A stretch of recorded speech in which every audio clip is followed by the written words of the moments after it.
ආයිබෝවන් ඔයාට. ඉතින් කොහොමද ඔයාට? මම හිතනවා ඔයත් ඔයාගේ පවුලේ සියලු දෙනාම සතුටින් ඉන්නවා කියලා. ඉතින් අද මම ඔයාට කියලා දෙන්න යන්නේ රස මසාලා චාය එකක් හදන හැටි. ඉතින් මේ මසාලා චාය එක හදාගන්න හරිම ලේසි.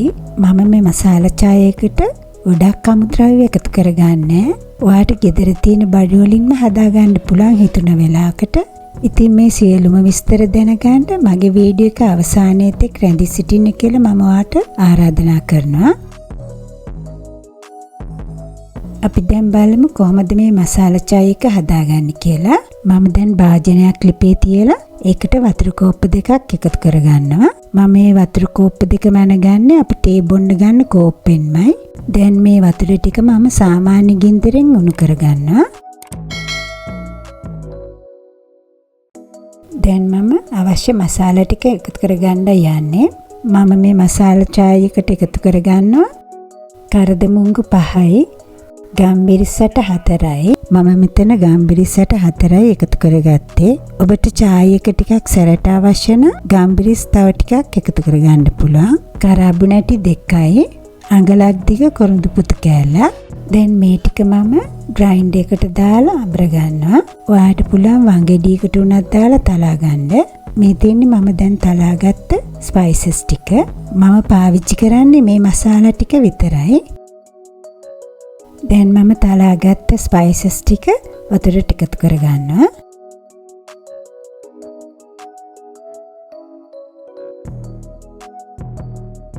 ඊළඟට තේකොළ මේස හැඳි දෙකක් එකතු කරගන්නවා.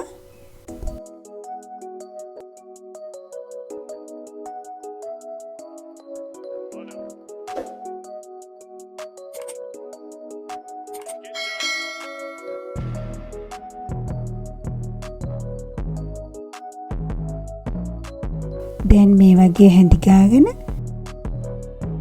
තලාගත්තු ඉඟුරු ටිකක් එකතු කරගන්නවා. අඟලක් විතර දිග ඉඟුරු කෑල්ලක් තමයි මම තලාගත්තේ.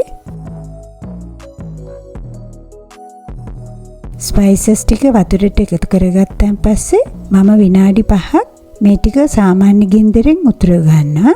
මේ වගේ විනාඩි 5ක් උතුර ගත්තම ස්පයිසස් වල රස ඔක්කොම වතුරට එකතු වෙනවා. දැන් අපි කිරි ටික එකතු කරගමු. දැන් ලිපේ ගින්දර අඩු කරලා මම කිරි කෝප්ප දෙකක් එකතු කරගන්නවා. මම කිරි මැනගන්නෙත් වතුර මැනගත්ත කෝප්පෙන්මයි. මම මේකට එකතු කරගන්නේ ලික්විඩ් මිල්ක්. ඔයාට පුළුවන් සුපර් මාකට් වල තියෙන කිරි පැකට් පාවිච්චි කරන්න. එහෙම නැත්නම් ඔයාට පිටි කිරි උනත් දිය කරලා එකතු කරගන්න පුළුවන්. අපි වතුර එකතු කරගත්ත කෝප්පෙටම පිටි කිරි ටික දිය කරගන්න. දැන් අපි එකතු කරගත්ත ස්පයිසස් ටික ඔක්කොම තේකට එකතු වෙලා තියෙන්නේ. දැන් අපි මේකට සීනි එකතු කරගන්න ඕන. මම සීනි මේස හැඳි දෙකක් එකතු කරනවා. ඔයාට පුළුවන් ඔයාගේ රස අනුව සීනි එකතු කරගන්න. කිරි ටික එකතු කරගත්තාන් පස්සේ අඩු ගින්දරේ තමයි උතරව ගන්න ඕන. කිරි දැම්මන් පස්සේ අපි ගොඩක් වෙලා චාය එක උතර ගන්න ඕනේ. විනාඩි 3ක් උතරව ගත්තම ඇති. ඉතින් ඔයා මගේ මේ වීඩියෝ එකට කැමති නම් ලයික් කරන්න, කමෙන්ට් කරන්න, සබ්ස්ක්‍රයිබ් කරන්න. බෙල් අයිකන් එක ක්ලික් කරොත් ඔයාට මගේ අලුත්ම වීඩියෝ ඉක්මනින්ම බලා ගන්න පුළුවන්. ඔයාගේ යාළුවන්ටත් ෂෙයා කරන්න අමතක කරන්න එපා. දැන් විනාඩි 3ක් උතුරගෙන තියෙන්නේ. දැන් මම ලිප ඔෆ් කරනවා. දැන් අපේ මසාලා චාය එක හදලා ඉවරයි. ඉතින් බලන්න කොච්චර ලේසිද කියලා මේ මසාලා චාය එක හදාගන්න.